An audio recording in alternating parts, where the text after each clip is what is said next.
spoilers for Fruit Basket. That means the original and the new adaptation made in 2019. Now, let's begin with the video.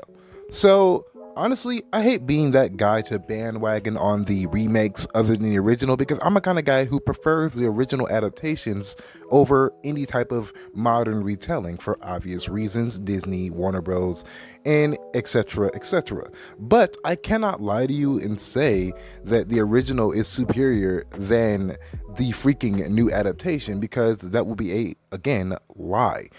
Truth be told, I really did genuinely enjoy the corniness aspect of the entirety of Fruit Basket, whether it be the remake or the original, because sometimes I just want some feel good stuff and not always dear doom and gloom, dreary, depressing, action oriented.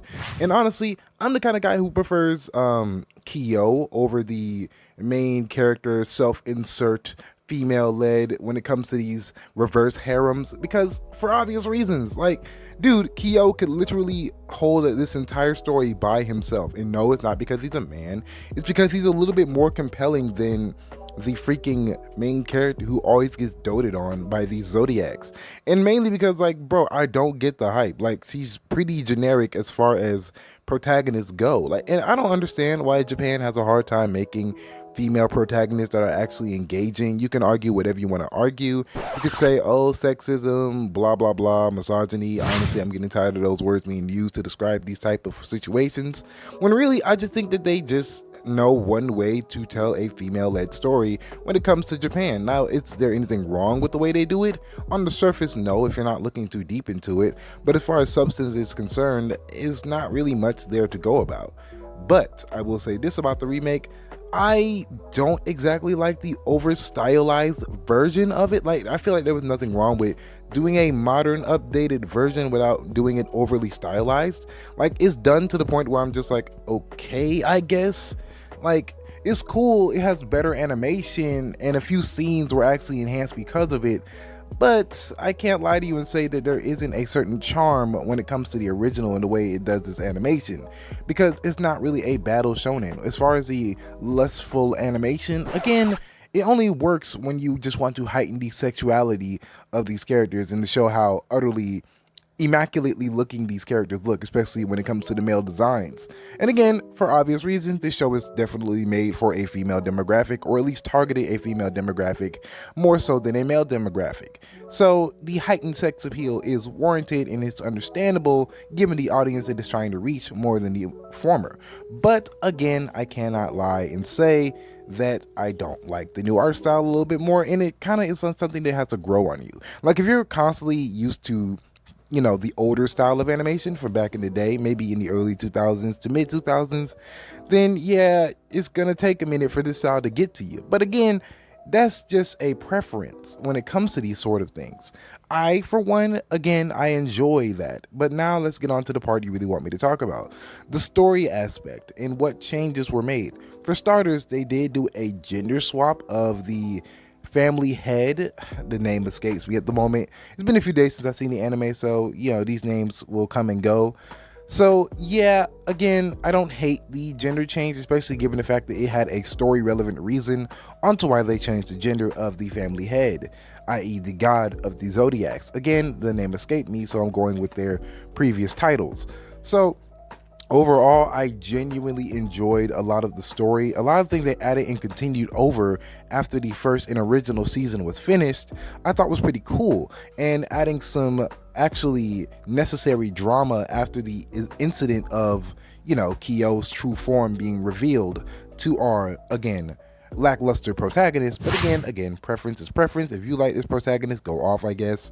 But again, I genuinely enjoyed it, and actually adding stakes to a not so battle oriented type of event was actually pretty cool. And again, this is why I like Kyo as the main character, because his story is just more interesting. He has a more forward thinking goal. He wants to beat the rat, but now there's a reason onto why he wants to beat Yuki so much. He actually has something to fight for aside from just an inferiority complex, and that is mainly because the family head has given him a challenge. If he cannot beat Yuki the rat, then he will be incarcerated like the former Zodiac of the Cat. So again, you can see why I like Kyo better than the main character. You understand now, right? And again, everyone just continues to dote on her and pretend as if she's this perfect angel.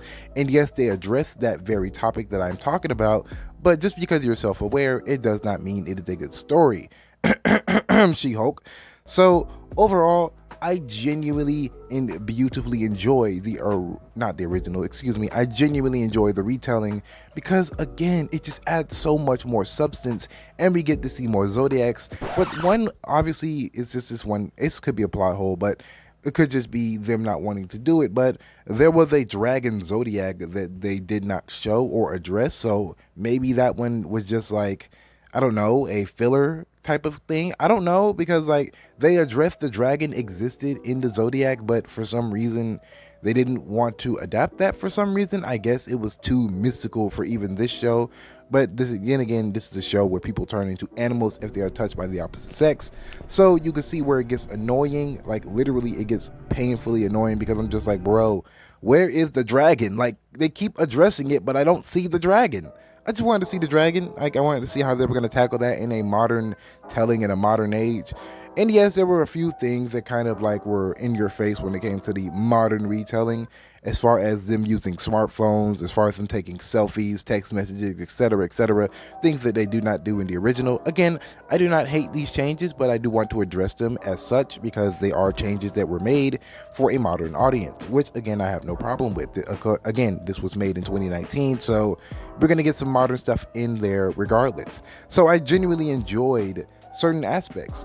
My favorite character is still Kyo, obviously, because I talked about him the most. Kyo is pretty much insanely cool. I genuinely enjoy his story. He's very compelling. His mannerisms, the way he inflects his words, the voice actor returned as well. So of course, then again, most of the voice actors returned, so I don't have a problem with that as itself.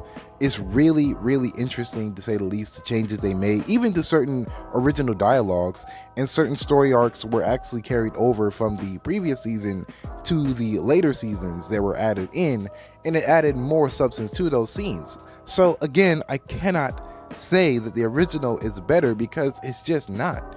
Like, yes, the original was charming, cool for what it was, but the retelling not only enhanced certain scenes, but on top of that, added new stuff into the scenes. So overall, I would have to say, in my personal opinion, if you cannot tell already, that the original has been surpassed by the retelling as far as the stories are concerned, the animation is concerned, and just the overall feel and atmosphere, made for a modern audience.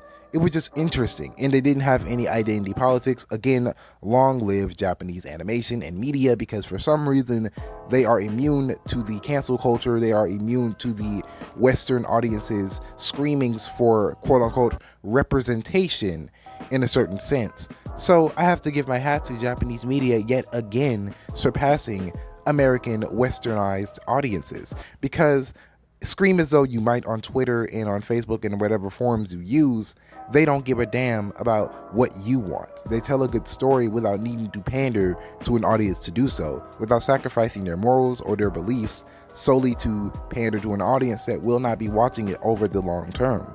Other than that, that is my review on both adaptations of Fruit Basket. I watched them all in its completion, and also the soundtrack is superior in the remake as well. I just wanted to point that one out too, because dude, every time they do a new intro, banger after banger after banger.